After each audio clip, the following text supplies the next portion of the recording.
안녕하십니까. 여러분의 무역 동반자 정재환입니다. 오늘은 무역을 하면 반드시 만나게 되는 운송서류, 그 중에서 해상운송서류인 선화증권과 항공운송서류인 항공화물운송장, 보통은 BL과 에어웨이 비리라고 합니다. 이 두 운송서류를 비교해 보도록 하겠습니다. 먼저 선화증권. 해상운송서류는 대표적으로 선화증권과 선화증권에서 권리증권의 기능을 뺀 해상화물 운송장으로 구분할 수 있습니다. 선화증권은 해상운송인, 선사 또는 포워더죠. 해상운송계약 체결 후 수령하는 운송계약의 증거, 수령증입니다.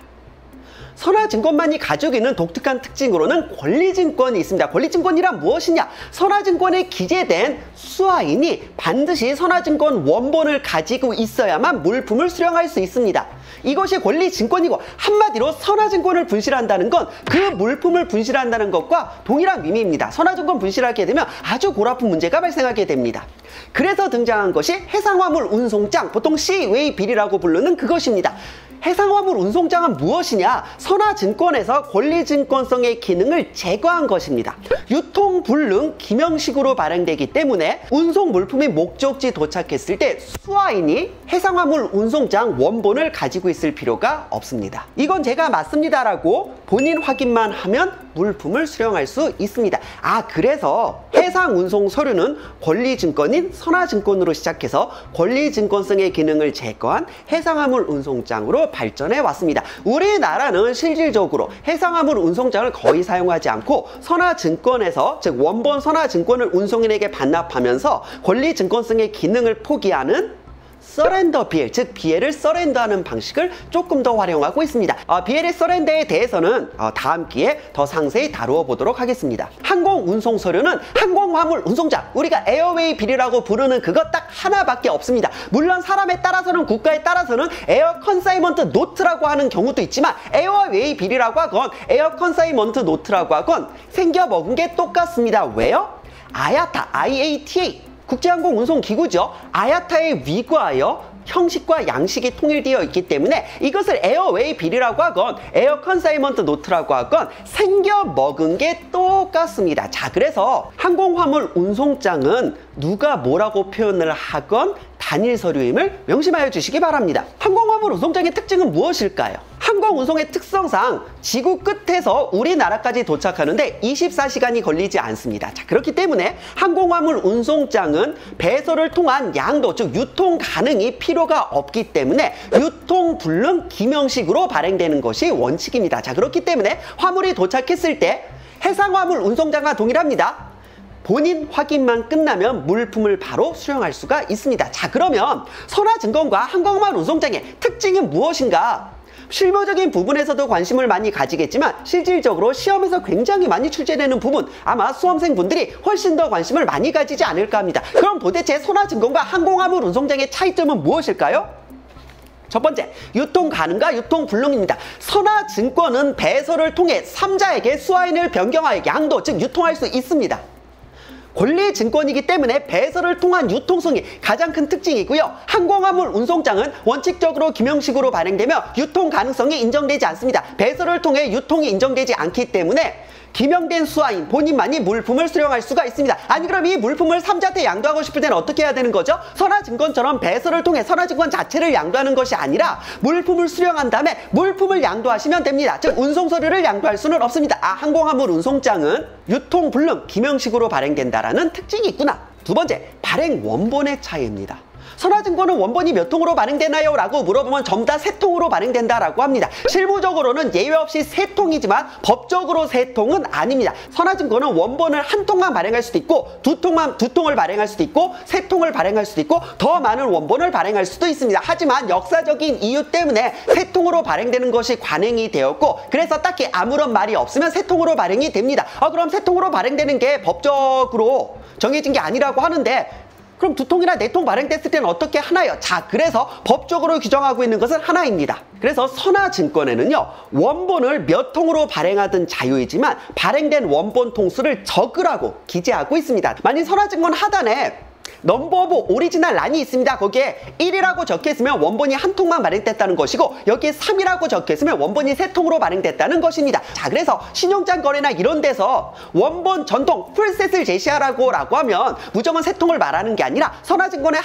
하단에 기재된 그 숫자만큼을 제시하라는 의미입니다. 자, 그래서 나는 3통이 당연한 줄 알았는데 3통이 당연한 건 아니구나. 이 정도는 참고삼아 알아두시고요. 항공화물 운송장은 법에서 원본 3통으로 발행하라고 명시하고 있습니다. 전 세계 항공운송협약을 대표하는 몬트리올 협약을 보도록 하겠습니다. 7조 항공화물 운송장의 서식이라고 해서 1항 항공화물 운송장. 몬트리올 협약에서는 항공운송장이라고 말하기도 합니다. 항공운송장은 송환에 위하여 원본 3통이 작성된다라고 하여서 원본 3통이 법적 필수입니다. 2항 제1원본에는 1번 원본은 운송인용이라고 기재하고 송화인이 서명한다. 제2원본에는 즉 2번 원본에는 수화인용이라고 기재하고 송화인 및 운송인이 서명한다. 제3원본에는 운송인이 서명하고 화물을 접수받은 뒤 송화인에게 인도한다. 그래서 1번 원본이 운송인용, 2번 원본이 수화인용, 3번 원본이 송화인용입니다. 운송인용 원본은 운송인이 보관을 하고 수화인용 원본은 화물과 함께 이동을 합니다. 자, 그래서 목적지에 항공운송 화물이 도착하면 항공화물 운송장도 함께 도착해 있습니다. 자, 그리고 3번 원본이 송화인용 원본입니다. 그래서 신용장 거래소 대표적으로 항공화물 운송장 원본 전통을 제시하라고 규정하고 있을지라도 운송인용 원본과 수화인용 원본은 이미 각각 용도가 정해져 있기 때문에 송화인용 원본 한 통만 제시하면 신용장 업무를 할 수가 있습니다. 그래서 실제 항공화물 운송장은 송화인용 원본으로 은행 업무를 합니다. 기재약관의 법적 효력. 선화증권의 뒷면에도 깨알같이 약관이 적혀있고 항공화물 운송장 뒤에도 깨알같이 약관이 적혀있습니다. 하지만 이 두 약관의 법적 효력은 다릅니다. 선화증권의 약관은 태생적으로 선사의 운송인의 면책사항을 규정하고 있기 때문에 21세기 무역에서는 불공정 약관에 해당이 됩니다. 그렇기 때문에 법적 효력이 인정되지 않습니다. 실제 우리나라 상법이나 전세계 해상운송협약을 규율하는 헤이그 규칙이나 헤이그 비스비 규칙에 위과하여 이 협약이나 이 법에서 정한 것보다 운송인의 책임을 경감하는 모든 합의는 무효로 한다라고 규정하고 있어서 법이나 협약에서 정하는 것보다 운송인의 책임을 경감하는 모든 면책사항은 무효가 됩니다. 한마디로 선화증권의 이면 약관은 운송인의 책임을 과도하게 경감하는 합의이기 때문에 법이나 협약에 위과하여 효력이 인정되지 않습니다. 우리나라 상법 799조를 보도록 하겠습니다. 우리나라 상법 799조는요. 국제운송협약인 헤이그 비스비 규칙을 그대로 가져왔기 때문에 실제 운송협약과 내용이 동일합니다. 799조 1항 794조부터 798조까지의 규정에 반하여 운송 내 위무 또는 책임을 경감 또는 면제하는 당사자 사이의 특약은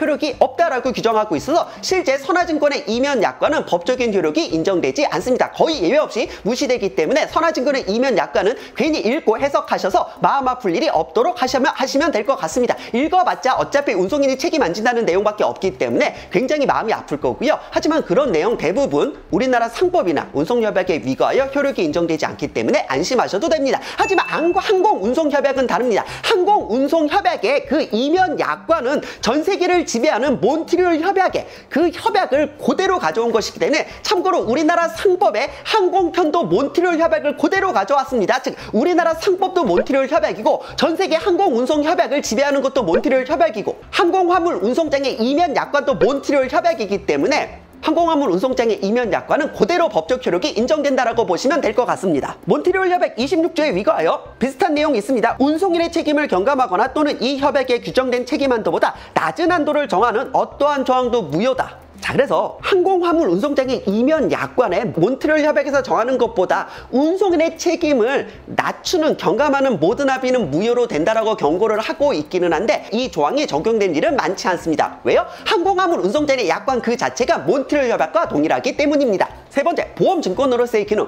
해상운송의 경우에는 해상운송계약은 해상운송계약으로 체결하고 선화증권이나 해상화물 운송장과 같은 운송서류를 받습니다. 그리고 해상보험은 해상보험대로 별도로 체결을 합니다. 하지만 항공화물 운송장은 다릅니다. 항공화물 운송장은 항공운송인이 자신들이 운송하는 모든 화물에 대해 이미 보험회사 즉 보험자와 포괄계약을 체결해 놨기 때문에 송화인이나 수화인이 별도의 보험계약을 체결함이 없이 운송인한테 항공화물 운송장을 받으면서 그냥 보험계약도 함께 할게요 라고 해서 일정 부분 조금 더 비용을 납부하면은 항공화물 운송장이 보험 보험증권으로서의 기능을 함께 해줍니다. 항공화물 운송장에는 보험란이 따로 있어서 보험란에 금액을 채우는 시점에 별도로 보험을 가입할 필요가 없습니다. 그래서 항공화물 운송장의 특징으로서 보험증권, 즉 보험증서로서의 기능을 하는구나. 아니 쌤, 제가 듣기로 선화증권에도 분명히 보험의 기능을 결합한 그런 선화증권이 있다고 들었는데 아닐까요? 있기는 있습니다. 아주 옛날에 호랑이 담배 피던 시절에. 다음, 내용 작성의 책임. 선화증권은 그 자체로 권리증권이며 선화증권을 정당하게 소지하고 있는 사람이 화물의 주인이 되고 선화증권 잊어버리면 아주 골아픈 문제가 발생한다라고 했습니다. 화물 잃어버린 거랑 똑같습니다. 그렇기 때문에 선화증권에 기재된 내용의 책임은 오로지 운송인한테 있습니다. 자, 그래서 선화증권의 그 내용은 운송인이 책임을 지고 작성을 하면 물론 송화인이 전달해준 내용으로 기재를 하기 때문에 송화인이 허위 내용을 기재했을 때는 송화인에게 책임이 전가되기는 합니다. 하지만 항공화물 운송장은 다릅니다. 항공화물 운송장은 처음부터 권리증권이 아니기 때문에 여러분 택배 운송장 생각하시면 됩니다. 택배 보낼 때 운송장 누가 씁니까? 여러분이 직접 수기로 쓰잖아요. 항공화물 운송장도 원칙적으로는 동일합니다. 권리증권이 아니기 때문에 송환의 책임으로 작성을 합니다. 이것은 시험에 매번 나오는 거죠. 선화증권은 운송인의 책임으로 그 내용을 작성한다. 항공화물 운송장은 송화인의 책임으로 그 내용을 작성한다. 아니 그럼 21세기 무역에 항공화물 운송장을 송화인이 작성하는 경우가 어딨나요? 선화증권이랑 똑같이 송화인이 내용 주면은 운송인이 다 작성해서 출력해 주는 거 아닌가요? 자, 그래서 몬트리올 협약 7조 항공화물 운송장의 서식 사항을 보시면 송화인의 청구에 따라 운송인이 항공 운송장을 작성하였을 경우 원칙적으로 송화인이 작성을 해야 되지만 실질적으로 운송인한테 작성하게 합니다. 이 경우 반증이 없는 한 운송인은 송화인을 대신하여 항공 운송장을 작성한 것으로 간주한다라고 하여서 실질적으로 운송인이 작성을 해도 그것은 송화인의 대리인으로서 송화인의 책임으로 작성한다라는 점 명심해 주시기 바랍니다. 마지막, 수령과 적재. 선화증권은 수치식으로도, 즉 선화증권은 컨테이너 터미널에서 입고된 후 잘 수령했음을 증빙하는 수치식으로도 발행이 가능하고 우리는 이것을 수치식 선화증권이라고 합니다. 혹은 본선 적재가 이루어진 후에 발행되기도 합니다. 우리는 이것을 선적식 비일이라고 합니다. 실질적으로 신용장 등에서는요, 원칙적으로 선적식으로 발행될 것을 요구하고 있기 때문에 선화증권은 어찌됐건 수치식으로 발행이 되더라도 본선 적재 부기 등을 통해 본선 적재가 되었음이 확인이 돼야 됩니다. 그래서 결국 선화증권은 선적식으로 발행되는 것이 원칙이구나. 하지만 항공화물 운송장은 다릅니다. 항공화물 운송장은 수치식으로 발행되는 것이 원칙이며 선적식으로 발행될 여지가 없습니다. 왜냐하면 공항 그 자체는 보안구역이기 때문에 비행기에 제가 물건 직접 선적할게요 라고 해서 비행기에 뚜껑을 열고 자기 직접 물건을 선적한다? 그거 어떻게 밀어요? 요즘 요즘 그 안에 폭탄 실었을지 이분이 테러리스트인지 알게 뭡니까? 애초에 공항 자체가 엄격한 보안구역이기 때문에 선적식으로 발행되는 것이 물리적으로 불가능합니다. 그래서 항공화물 운송장은 수치식으로 발행될 수 있음을 인정하고 있고요. 실질적으로 수치식으로 발행되고 있습니다. 여기까지가 선화증권과 항공화물 운송장의 가장 큰 비교 내용이었습니다. 다음 시간에는요, 그럼 선화증권은 신용장 방식에서 어떻게 사용하는지, 항공화물 운송장은 신용장 방식에서 어떻게 사용하는지, 그리고 항공화물 운송장에 있는 그 약관은 몬트리올 협약이기 때문에 법적으로 효력이 발생한다라고 했는데 해외여행 갈 때도 그 약관이 적용이 되는지, 한마디로 몬트리올 협약에서 규정하는 해외여행객을 보호할 수 있는 그런 조항은 무엇인지, 이러한 부분들을 알아보도록 하겠습니다. 오늘은 여기까지 하고요. 다음에 더 좋은 영상으로 찾아뵙겠습니다. 안녕! 우리나라의 항공사고도 몬트리올 협약이 적용되고요. 다른 나라에서의 항공사고도 몬트리올 협약이 적용되기 때문에 지금부터 제가 말씀드리는 모든 것들은 몬트리올 협약을 기준으로 합니다. 예를 들어 어떤 영세한 외국의 항공사는요, 이제 와서 그런 얘기하면 어떡합니까? 그럴 땐 뭐라고 하면 됩니까? 내 이놈 어디서 약을 파느냐? 내 이놈 내 잊어 불러와. 내 이놈 몬트리올 협약에서는 분명히 7일 이내 이의제기를 하라고 규정하고 있거든. 내 이놈 이렇게